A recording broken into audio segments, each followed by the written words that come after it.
Good morning, guys, and happy Wednesday. I know I'm not a native to Savannah, but this cold snap has been great for me. I love cold weather.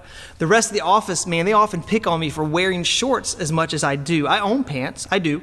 I normally save those for Sunday mornings and for dates with my wife, and that's just about the only time I actually like to wear pants. I prefer shorts, and my son has taken that from me as well. When people ask us how we can wear shorts pretty much year-round, we just both say that we don't feel the cold on our legs, which is true. Growing up surfing in Myrtle Beach and playing soccer, it had me in shorts a lot of the year, and my son is doing the exact same thing as I did as he grows up. We even have a running joke in our family about shorts weather. Let me give you a little backstory. We went on a trip to Boone, North Carolina. When we left Myrtle Beach when I was younger, it was warm. But when we pulled into Boone, it was snowing, like actively snowing, snow on the ground. And my dad and I both had on shorts, and it was a little cold.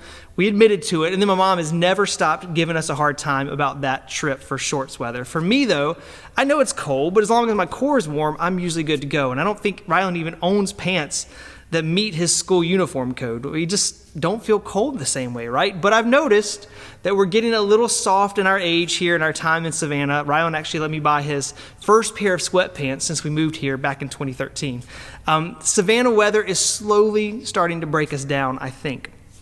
For some people, that numbness to temperature might be a gift. But when it comes to our spiritual lives, numbness can be really, really dangerous. Spiritually numb means that we don't feel God's presence in our lives and that we don't feel conviction over the sin in our lives as well, both of which are really bad. Hebrews 3:12-13 warns us about this numbness when it says, "Take care, brothers, lest there be any of you in an evil, unbelieving heart, leading you to fall away from the living God. But exhort one another every day, as long as it is called today, that none of you may be hardened by the deceitfulness of sin." When we notice sin in our lives and we try to justify that sin away, or we just ignore its presence to begin with, we're building a callus up on our heart.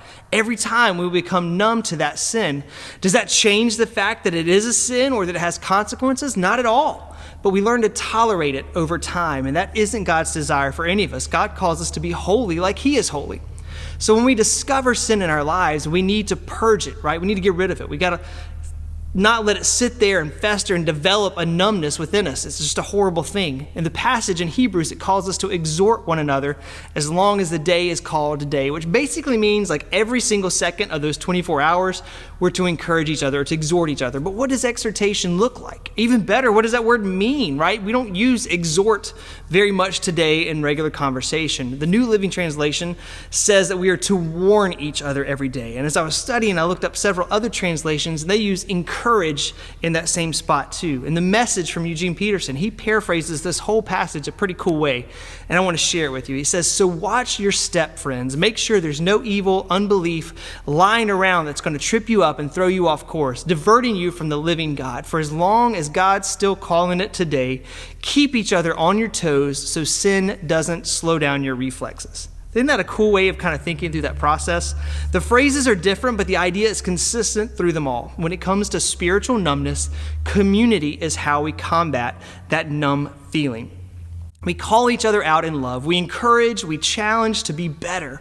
All of those actions, when done in love, keep that in mind, will keep our faith fresh and growing in God's love. So don't overlook the sin in your own life, and without gossiping or without judging, hold each other accountable. The goal is to build one another up into spiritual maturity. So my challenge this week, guys, is to take a deep look into your own life. Confess and turn from any sin that you find there, and be sure that you're not numb to disobedience somewhere inside there.